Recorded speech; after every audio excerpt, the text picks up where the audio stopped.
Coming up next on Headline Humboldt, despite a county hiring freeze that was deployed to help contain a $17 million budget deficit, supervisors this week voted to let the sheriff's office fill several positions that will help the department exploit more grant opportunities and fight crime. Also, Executive Director Emely Velez from Humboldt Domestic Violence Services joins us to talk about domestic violence in Humboldt County and how her program is working to address the problem and improve lives. Coming up now on Headline Humboldt.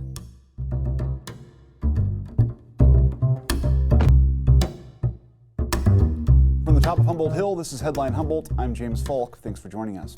I've disclosed a lot about my personal life on this show and others, from my battles with addiction and homelessness to my father's mental illness and how it impacted my life and left my family deeply traumatized. I'm so open about these subjects because for far too long, the stigma associated with all of these issues has complicated the search for solutions and left people feeling shame for struggles that are common to millions of people all over the world. I reject that. I'm doing my best to foster a conversation that sets aside such problematic thinking and allows for healing. That being said, domestic violence is also a part of my story. My father, when struggling with the paranoid schizophrenia that dominated his psychic life, was often violent. At times, he struck us all. He threw dishes against the wall, upended the dinner table, and even tried to kill my mother, shooting up into the ceiling as she cowered in the attic, afraid for her life. Despite these episodes and the trauma they caused us all, my mother stayed with my father. She did her best to support the family financially and keep the family going, even in the face of such excruciating challenges. It's easy to say to victims of domestic violence, leave your abusers, be strong and fight back. In reality, it's never so easy. In my own case, if my mother had left my dad when the abuse started, I, her youngest child, would never have been born. And my mother knew that deep down my father was struggling with mental illness. He wasn't making a conscious decision to abuse his wife and family. He was led by delusions and psychological anguish to believe that such behavior was necessary. In the end, he got treatment. The violence subsided, and he and my mother eventually found a happier place. But was she right to stay? Such questions have no easy answers. And even today, if confronted with a similar situation, I would advise her and others like her to run for their lives. But unless we're faced with these issues ourselves, bearing the brunt of abuse while trying to stay sane and rational ourselves, how can any of us ever know what it's really like? We have to have empathy above all, to understand the complexities, support the victims, and achieve real change. Our guest tonight, Executive Director Emely Velez from Humboldt Domestic Violence Services, will help us understand the issue and what's ultimately at stake. But first, the news. The Humboldt County Board of Supervisors this week voted to make an exception to its countywide hiring freeze to help the Sheriff's Office improve service and secure future funding. The board approved Sheriff William Hansel's request to hire 3 full-time administrative employees, positions that were already funded for the year, and so will therefore have no impact on the budget. The previous holders of these positions, an administrative analyst and 2 community service officers, moved up or moved on. 5th District Supervisor Steve Madrone mentioned that even though these positions were already funded, he worries that such exemptions could mean bringing on people that will have to be let go eventually anyway. Hansel told the board that part of the purpose of these hires would be to secure future funding. This isn't costing the county any more by approving these 3 positions. The 3 positions are essentially a finance position, admin analyst for our business office. And recently your board approved an ASO position, and that ASO coupled with this admin analyst are going to be primarily assigned to grants. And this is something that's mandated by the board and also very encouraged by the CAO and also the Budget Ad Hoc Committee. We need to start looking for money outside the county to fund positions and projects and equipment that the current general fund pays for. And it's going to be very vital for us to continue in these operations in the future by having these positions in place to apply for these grants. At this point in time, the Sheriff's Office has millions of dollars worth of grants. There's money left on the table because we don't have the bandwidth to go after any more grants. Because of all of the time it takes to manage these grants. As you know, Supervisor Madrone, you've applied for and supervised grants in the past. They are very, very time intensive. And as a county, we're talking about hiring outside personnel and internal personnel to assist with grants for other departments. So what I'm doing is I'm taking that very personal and as far as responsibility goes to try and create a civilian staff that can go after grants to leverage more money so we can actually not dip into the general fund if we don't necessarily have to in the future. So that's the admin analyst portion. The other two positions are community service officer positions. These were originally under Measure Z, and these are again funded positions. The community service officer positions are again vital when we're talking about deputy sheriff positions that are currently not staffed or not funded. We have 15 of them. Community service officers are going out in the field during day shift hours, and they're taking cold cases. Essentially, these are thefts, vandalisms, burglaries that don't have like suspects on scene, and it takes the place of a deputy sheriff to go out there and to properly investigate these crimes. They also are there to provide neighborhood watch type information, how to better secure your home, crime prevention techniques, to go into our schools and teach drug education and personal safety, and also just be our community advocates. And again, they take the place of a deputy sheriff because our deputy sheriffs are running from one part of the county to the other. And oftentimes we don't have time to give to some of these vital cases. When you are victimized in our county, I don't want to refer people to a phone call. I don't want to refer people to a website. I want people to, I want our deputies and our community service officers to respond and to be able to have those face-to-face conversations with the people that are victimized. So they know that the county is there, that we're empathetic, and that we can do everything possible to try and solve the crime that was perpetrated against them. We're joined now by Emely Velez from Humboldt Domestic Violence Services. Thanks for joining us. So you are the executive director of HDVS. Let's start from sort of a broad picture and tell us what the Humboldt Domestic Violence Services is and what kind of work it does around domestic violence. Yeah, so Humboldt Domestic Violence Services, or many times you'll hear us call ourselves HDVS just to make it shorter. We're a local nonprofit that help survivors of domestic violence, intimate partner violence, and also human trafficking. Mm-hmm. So we'll work with a survivor in different parts of their life, whether they experienced abuse in the past or they're currently experiencing abuse. We started in 1977. I wasn't here for that part, but that is when the agency was founded. Back then, I think it was really led by local women, really just trying to support survivors. Obviously, it's evolved ever since. Back in 2003 is when we changed our name to Humboldt Domestic Violence Services to be, I think, more inclusive to the fact that we're working with survivors of different backgrounds and all genders. Yeah. And so, now really our big focus continues to be to strive for a county and a world that doesn't have violence. Yeah, that's an important mission. I do remember my mom telling me at one point that one of the issues that she had when she was going through her episodes was that there wasn't any place at that time for her to go. And it wasn't in Humboldt County, it was in El Dorado County, but it was really an absence of institutional support. So it's important that you guys are there to fill that gap. Can you talk a little bit about funding? I mean, you guys are primarily donor supported, or is it grants? How do you get the money to keep the operation going? Yeah, so we are grant funded predominantly. We get funds from the state, we get from the federal funds, and we also get local county funds as well. But we're small. Once again, we're the primary domestic violence agency servicing the entire county.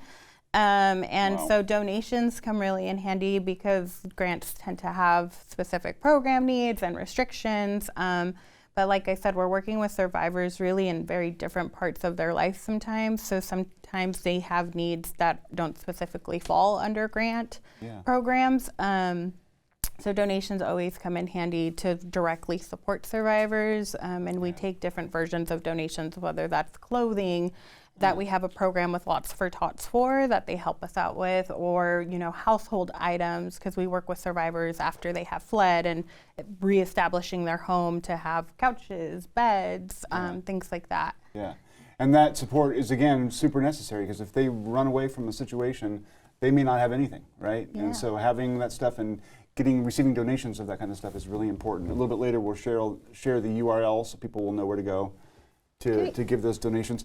Now, how many clients are you serving at any one time, and would you have any idea what the scope is in total? Yeah, I mean, I can give you a couple of general numbers. So, for example, last year we directly serviced about 300 clients. We took in a little bit over 2,500 calls in the year. And so when we're working with direct clients, we also sometimes are working with their children and their families, so it could just look really different.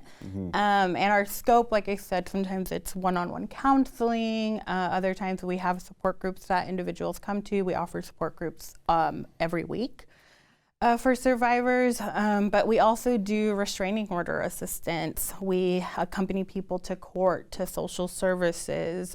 We help them navigate housing and trying to find support there.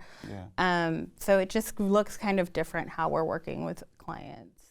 No, so 2,500 calls, that's a lot of calls. Yeah. And so a lot of those people are choosing not to ultimately leave the situation that they're in, is that right? Or some of them have means outside of you guys, basically, it's probably? Yeah, it can just look different. I mean, sometimes we get calls of people who are just processing their relationship, maybe trying to get a better understanding if what they're experiencing is abuse or maybe unhealthy dynamics. Other times we get those like emergency calls, people who are wanting to flee or even possibly already actively fleeing, looking for services. The good thing about our hotline, it's 24/7 and it is confidential, so people can call and not really tell us too much about themselves, but maybe tell us what they're going through. It's when somebody wants to become a client or actually like meet with us, then we'll do an intake process. But the phone is there for them whenever they need it. Sam, can we share that number real quick so people can get the helpline number? Now, this is a 24-hour staffed number that if anyone is having any kind of crisis in this regard, they can call and talk to an actual human being that will help them. Whatever. Yeah. And the only thing about our hotline is if you ever don't get through, we always like to tell people it's usually because we're on the phone with somebody else or we're in person with somebody. So we always just recommend giving us a call again in 15 or 30 minutes because we do want to help you, but we're a small staff running a 24/7, 365 line. So that just does happen. And the HDVS is the URL that you can go to and look through the services and everything else they do, and then also potentially contact somebody about donations or anything along those lines. And we'll take that again later on so people can get reminded of that. I've heard before, I mean, I've been in Humboldt County a long time, and I know that domestic violence is a particular problem here. Can you talk about where Humboldt County ranks in that regard, both in the amount of abuse, but then also in the availability of services, if you'd know? Yeah, I think, Humboldt County itself is unique in a lot of ways, but, we're really rural, we're really mountainous, our geographic range is so wide, and so trying to service individuals can be really difficult for those various purposes or reasons. What we find is that, at least within the rural perspective, right, there's just still a lot of fear. And there is lack of services, and it's really hard to tell somebody that when they leave, things are going to be easy, because really it's not easy to leave, right? We know how hard it is to secure housing here. Some people haven't had employment either for a while or most of their life. Mental health services, it's just really hard because we're navigating all these different systems, and we know that we're here to support individuals, but we can't meet all those needs. We have to work with our community partners. And I think all of us are trying our best to serve survivors, but sometimes we do meet, just a wall, or we actually meet a hiccup. And so we try to be honest with survivors that although the process isn't easy, we're here to support them through that, and that we're going to try our best to find ultimately the best resource for them if we can. Now, these issues are often really, really complex in terms of family dynamics, and it can also if the break isn't clean, like if the person isn't just able to leave right away and create distance, there's a potential for danger there. Yeah. Have you personally had a situation where someone was, killed or seriously injured as a result of not being able to get away, or have you been lucky in that regard and not? I mean, we have worked with survivors who, ultimately have experienced severe physical abuse or end up in the hospital or have to call law enforcement. It happens, right? And it's hard because we tell survivors, like, we're here to support your decision. We're not here to make decisions for you. And so, as you said earlier, right, it's never an easy answer. It's never a yes or no.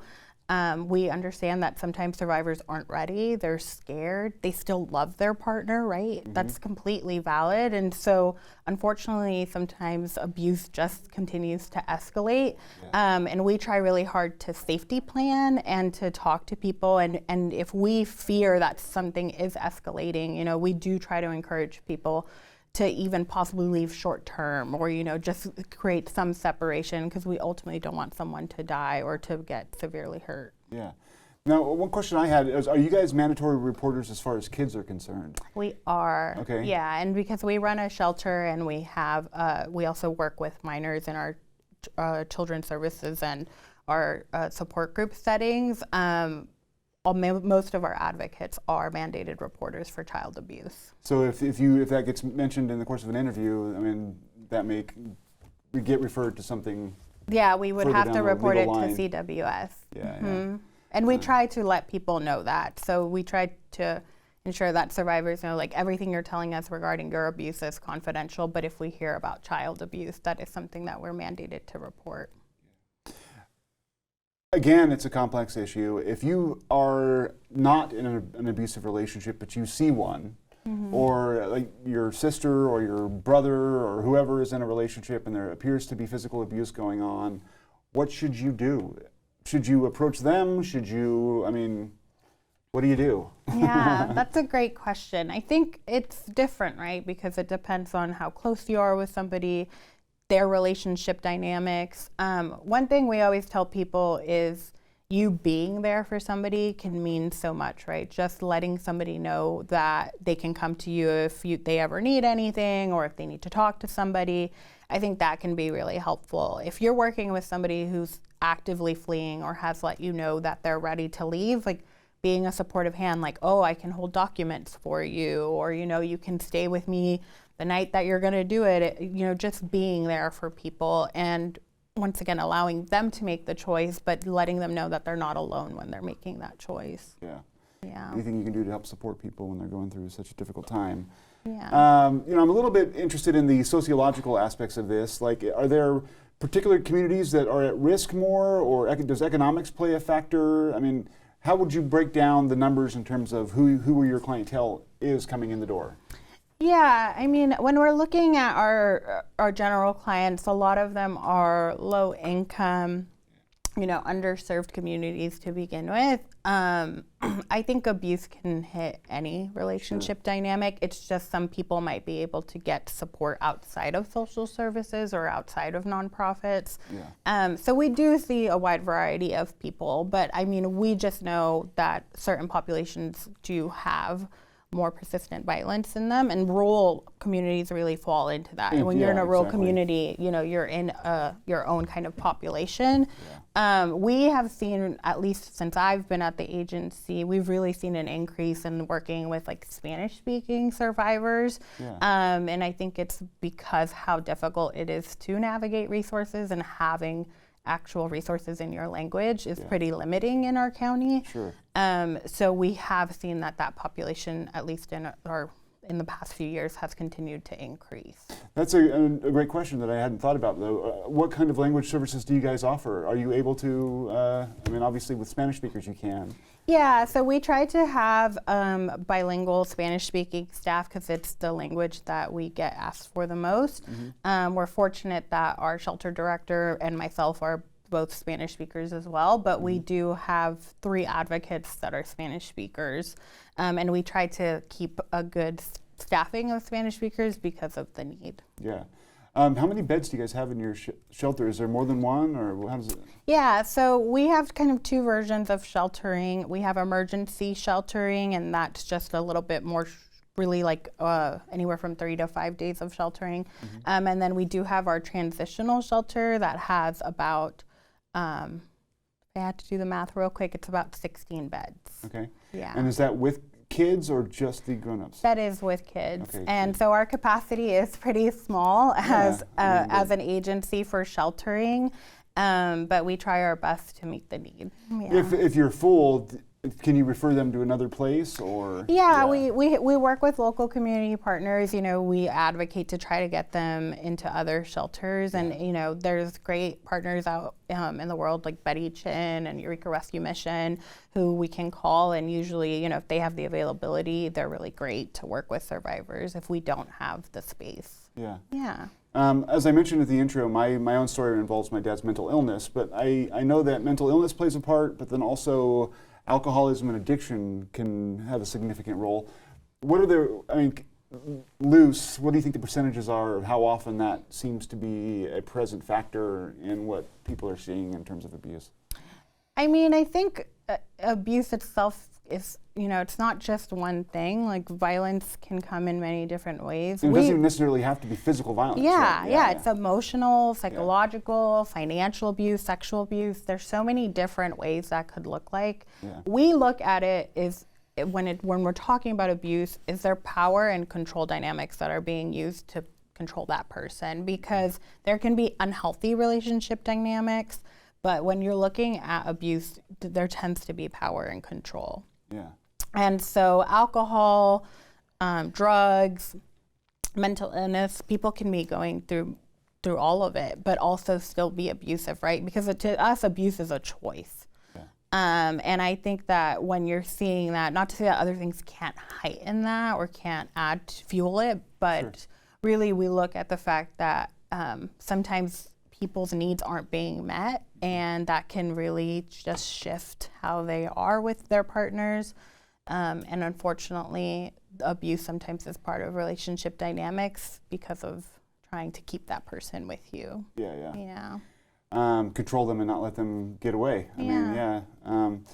I wasn't aware that you guys worked with human trafficking, that issue as well, but I know that that's often reputed to be involved with the marijuana industry. Is that kind of what you see, or is it just people, more of an abuse kind of situation where they're held captive? I mean, what's? Yeah, I mean, when we have worked with the trafficking survivors that we work with, many of them have come through the marijuana industry. Sometimes people have been trafficked by their actual partner, whether that's sex trafficking or labor trafficking. So we will work with survivors to flee those individuals. And once again, it's just a similar dynamic where there's that power and control. And so we know that trafficking is happening in our county, is happening in our communities. And so we do try to service those individuals when they need our support. Yeah. Now, what about consequences for the abusers? Are you guys do you have a position in terms of advising people to go to the police, or is it more hands-off because you don't know? I mean, yeah, I mean, if somebody is in danger, if somebody is fearful for their life, then we do recommend going to law enforcement and calling law enforcement. When it comes to somebody being an abuser or perpetuating abuse on somebody, there is batter's intervention, there's different programs, but many of times we try not to put that burden on our clients, right? It's not for them to focus on changing that person, it's for them to be safe, for them to feel loved, for them to be supported, and sometimes that means maybe taking that step back from that relationship and not feeling the burden of making sure that person is going to change. Because really, right, it's a human choice to be how you are, and that person might not want to change. And that's okay as long as you're ready to let that person go, and as long as you want to change your life, like, we're there to support that too. Yeah. Yeah. Such important work. I mean, looking at this globally, you guys are a small agency in a small area that's rural, and this problem is, widespread somewhat around here. What are the things that need to happen either from a local government level or a state government level or wherever that could make a substantive difference in what you're seeing? Is there anything that you could point to and say, if this were different, this would make a difference?